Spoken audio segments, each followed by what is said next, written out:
BJP को पूछिए ना क्या हो गया। सब तो वोट का प्रचार में ही हम लोग थे। मैं भी वार्ड 2 नंबर वार्ड में प्रचार करी थी। बाहर से लोग लाके बो बाजार, लेबुतौला, काशीपुर से लोग लाके यहाँ पे एक हैंडीकैप्ड को भी उन्होंने मारा है।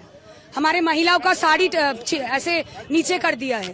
यही तो बीजेपी का कल्चर है, यही उन लोग करते हैं।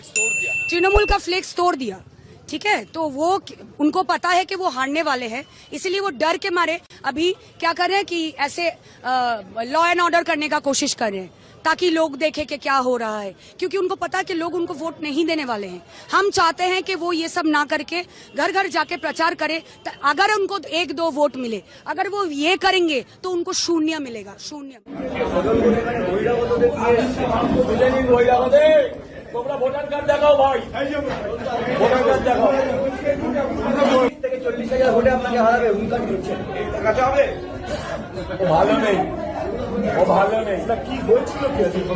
আজকের ঘটনা নয়, গত 3 দিন আগে আমরা ওখানে একটা আমাদের গেট করি, আমাদের যাতে মানুষের বুঝতে সুবিধা হয়। এটা আমাদের সেন্ট্রাল অফিস। 2 বছর আগে বাই ইলেকশনের সময় ওরা খুলে দিয়ে লাগিয়ে দিয়েছে, সেই সময় আমরা কিছু বলিনি। কিন্তু এবারেও যখন সেম ঘটনা ঘটালো তখন আমাদের ছেলেরা প্রতিবাদ করে, আমাদের ছেলেরা রুখে দাঁড়ায়, আমাদের মেয়েরা রুখে দাঁড়ায়।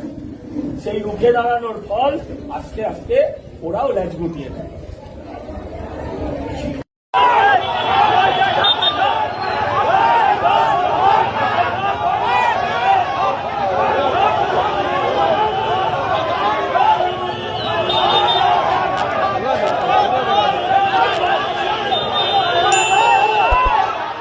শনিবার সন্ধ্যা বারানগরে গোপাললাল ঠাকুর রোড দেখতে দেখতে উত্তপ্ত হয়ে ওঠে এলাকা। প্রথমে পোস্টার লাগানো নিয়ে তর্কাতর্কি হয়, তারপর স্লোগান এবং পাল্টা স্লোগান, তারপর সরাসরি ধস্তাধস্তি, এমনকি মারধর। রাস্তায় নেমে পড়ে দুই পক্ষ কর্মীরা, বিজেপি এবং তৃণমূলের, এমনকি পুলিশের সামনে হাতাহাতি। এই দৃশ্য কি গণতন্ত্রের জন্য লজ্জাজনক নয়? কারণ পরিস্থিতি এতটাই ভয়াবহ উঠেছে, পুলিশ, র্যাব, এমনকি কেন্দ্রীয় বাহিনী নামাতে হয় পরিস্থিতি সামলাতে। ঘটনাস্থলে পৌঁছে যান তৃণমূল প্রার্থী সায়ন্তিকা বন্দ্যোপাধ্যায়। অন্যদিকে বিজেপি প্রার্থী সজল ঘোষ উপস্থিত হয়ে যান। দুই পক্ষের মুখোমুখি, আর তাতেই পরিস্থিতি আরো ভয়াবহ হয়। এ যেন সাধারণ কর্মীদের সংঘর্ষ নয়, এটা সরাসরি রাজনৈতিক শক্তির লড়াই। তৃণমূল বলছে এদের শান্তিপূর্ণ প্রচারে বাধা দেওয়া হয়েছে, বিজেপি নাকি বহিরাগত এনে হামলা চালিয়েছে। কিন্তু প্রশ্ন হচ্ছে, পশ্চিমবঙ্গ কি এই বহিরাগত তথ্য কি নতুন কিছু?